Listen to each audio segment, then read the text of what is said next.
ఇల్లుని ఇల్లులాగా ఉంచుదాం. ఏంటి అనుకుంటున్నారా? ఇల్లు అనేది మనం బయట ఉన్న యుద్ధాలని చేసి రెస్ట్ తీసుకోవటానికి వచ్చే ఒక క్యాంప్ లాగా ఉండాలి మన ఇల్లు అనేది. అంతే తప్పితే ఇల్లే ఒక యుద్ధ రంగం కాకూడదు. ఇల్లులాగా ఉండటానికి కొంచెం కాంప్రమైజ్ అవ్వాలి అనుకోండి, అవ్వండి, ఏం పోయింది. ఒక్కొక్కసారి కాంప్రమైజ్ అవ్వటం వల్ల ఇల్లు బాగుంటుంది అన్నప్పుడు that should be the priority. ఇప్పుడు యుద్ధ రంగంలో సైనికులు ఉంటారు, పగలంతా యుద్ధం చేసిన తర్వాత బేస్ క్యాంప్ కి వచ్చి రిలాక్స్ అవుతారు. ఆ సాయంత్రానికి, ఆ రాత్రికి మళ్ళా తెల్లారి యుద్ధానికి వెళ్తారు. అంటే యుద్ధం క్యాంప్ లో కాదు, యుద్ధ రంగంలో. అలాగే మీ యుద్ధం ఇంట్లో కాదు. నిజంగా ఆలోచిస్తే యుద్ధాలన్నీ ఇంటి బయటే ఉండాలి.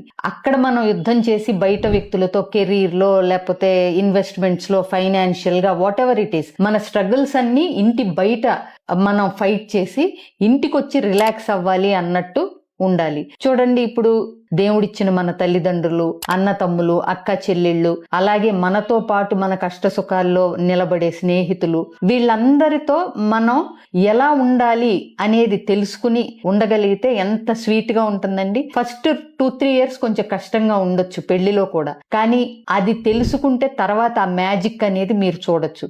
కాబట్టి యుద్ధం ఇంట్లో కాదండి, ఇంట్లో వాళ్లతో కాదు, బయట వాళ్లతో చేయాలి. బయట చేసినప్పుడు మీరు గెలిచినా ఓడినా అది 2 నిమిషాల్లో సెట్ అయిపోతుంది. అదే ఇంట్లో వాళ్ళతో యుద్ధం చేస్తే మీరు వాళ్ళతోనే, వాళ్ళు మీతోనే ఉండాలి. కాబట్టి శాంతి ఇంట్లో ఉండాలి, యుద్ధాలు అనేవి బయట సమస్యలతో చేయాలి అనేది గుర్తుపెట్టుకోండి. Thank you.